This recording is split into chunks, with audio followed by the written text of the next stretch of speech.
नमस्कार प्रिय दर्शकों, स्वागत है आप सभी का। और आज के क्लास में हम समझेंगे कि जन्म कुंडली में अपमानित योग कब बनता है। अपमानित का मतलब हुआ कि अपकृति का योग कब बनता है, किस प्रकार की ग्रह स्थिति बनी हो तो जातक अपमानित हो सकता है। प्रिय दर्शकों, मानो ही महताम धनम, कहा जाता है कि सज्जनों का, सत्पुरुषों का मान सम्मान ही सबसे बड़ा धन है। मानो ही महताम धनम। प्रिय दर्शकों, जीवन में जो बहुलता से मिलना चाहिए, जो सर्वप्रथम मिलना चाहिए, वह मान सम्मान ही होता है।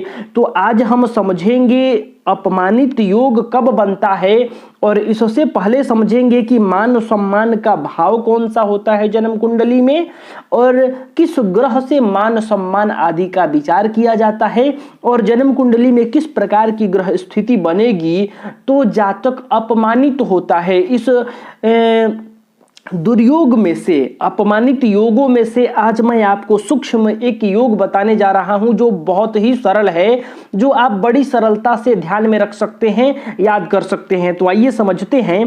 प्रिय दर्शकों, जन्म कुंडली का जो लग्न भाव है यह जातक का व्यक्तित्व है, और जो दशम भाव है यह कार्य क्षेत्र का भाव है, और मान सम्मान पद प्रतिष्ठा का विचार यहीं से किया जाता है, जन्म कुंडली के लग्न भाव से और जन्म कुंडली के दशम भाव से। और ग्रहों में जो सूर्य हैं वह प्रतिष्ठा के कारक हैं, सम्मान के कारक हैं। तो सूर्य ग्रह की स्थिति और सूर्य ग्रह की अवस्था से यह तय होगा कि जातक को अपने जीवन में किस प्रकार का पद, किस प्रकार का सम्मान, किस प्रकार की प्रतिष्ठा प्राप्त होगी। तो आइए समझते हैं अपमानित योग किस प्रकार से बनेगा, और कब हम समझेंगे कि कुंडली में मान सम्मान का योग बना है। आइए समझते हैं। प्रिय दर्शकों, ज्योतिष शास्त्र का कथन है, अपकृति युतो जातः कर्मस्थे च रवौ शनौ। कहा अपकृति युतो जातः कर्मस्थे च रवौ शनौ, यानी रवि और शनि कर्मस्थे जन्म कुंडली के कर्म क्षेत्र पर बैठे हैं। तो सबसे पहले समझ लीजिए कि जन्म कुंडली का कर्म क्षेत्र कौन सा है, तो दशम भाव। यही यहाँ कहा कि रवि तथा शनि यानी सूर्य और शनि दोनों ग्रह यदि दशम स्थान में, दशम स्थान को ही कर्म क्षेत्र कहा जाता है, तो कर्मस्थे च रवौ शनौ यानी दशम स्थान में रवि तथा शनि दोनों ग्रह हों तो मनुष्य अपमानित होता है। यदि आपको दिखाई पड़े कि आपके जन्म कुंडली के ये जो दशम भाव है इसी भाव में सूर्य बैठे हैं और इसी स्थान में शनि बैठे हैं, तो आप समझिए कि ऐसा व्यक्ति जिसके कुंडली में इस प्रकार की ग्रह स्थिति दिखाई पड़े, जिसके दशम ही स्थान में रवि तथा शनि दोनों ग्रह हों, तो मनुष्य अपमानित होता है।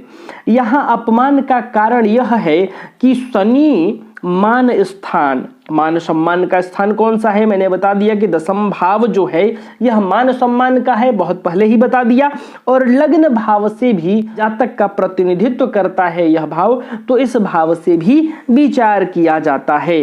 अर्थात दशम भाव, शनि मान स्थान अर्थात दशम स्थान को तथा मान कारक सूर्य, मान पद प्रतिष्ठा के कारक सूर्य दोनों को अपनी पापमय तथा शत्रुमयी युति से पीड़ित करेगा। शनि अपनी दशम केंद्र स्थिति के कारण लग्न पर भी अपमानजनक प्रभाव डालेगा।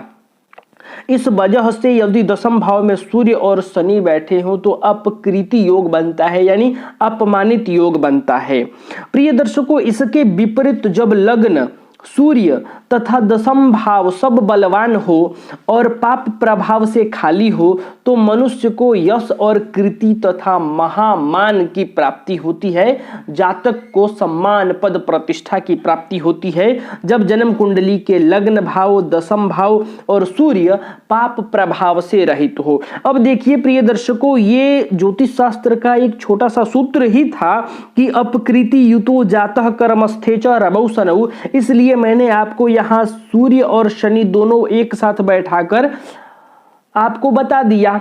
अब इस प्रकार से आप देखिए कि कुंडली में सूर्य कहीं पर भी बैठे हों और यदि उस सूर्य पर शनि की दृष्टि पड़ रही है तो भी आप समझिए कि आपको अपने जीवन में अपने कार्य का समुचित श्रेय नहीं मिलेगा। सूर्य की अशुभ स्थिति, सूर्य की पाप ग्रहों के साथ जो स्थिति बनेगी, अर्थात सूर्य पापी ग्रहों से दृष्ट हो या युक्त हो। देखिए यहां तो युक्त हो गया, अब मान लीजिए सूर्य यहां पर भी बैठा हो तो यहां बैठे शनि की दशम दृष्टि पड़ जाएगी। सूर्य यहां पर भी बैठा हो तो शनि यदि दशम में हो तो यहां दृष्टि पड़ जाएगी। सूर्य यदि यहां पर बैठा हो तो शनि की दृष्टि पड़ जाएगी। सूर्य को सर्वाधिक जो पीड़ित करते हैं वो ग्रह है शनि। शनि के कारण सूर्य सर्वाधिक पीड़ित होता है। तो जन्म कुंडली में सूर्य पर शनि की कहीं से भी दृष्टि पड़ जाए, या शनि के साथ ही सूर्य बैठे हों, या सूर्य जन्म कुंडली में नीच के राशि में बैठे हों यानी तुला राशि में बैठे हों, तो भी जातक को अपने कार्य का समुचित श्रेय नहीं मिल पाता है। जातक को तरह तरह के अपमान सहना पड़ता है, जातक अपमानित होता है, अपकृति का योग बनता है। और इसके विपरीत यदि कुंडली में सूर्य बलिष्ठ अवस्था में हो, मेष राशि में बैठे हों, अपने उच्च की राशि में जब बैठ जाते हैं, अपने मित्र ग्रह के राशि में बैठ जाते हैं, केंद्र त्रिकोण में बैठे हों या मित्र ग्रहों के साथ शुभ प्रभाव में हों, तब जातक को मान सम्मान कीर्ति आदि की प्राप्ति होती है। तो प्रिय दर्शकों, मैं उम्मीद कर रहा हूं कि यह स्थिति आप समझे होंगे। आज के लिए बस इतना ही, तब तक के लिए हमें अनुमति दीजिए। नमस्कार।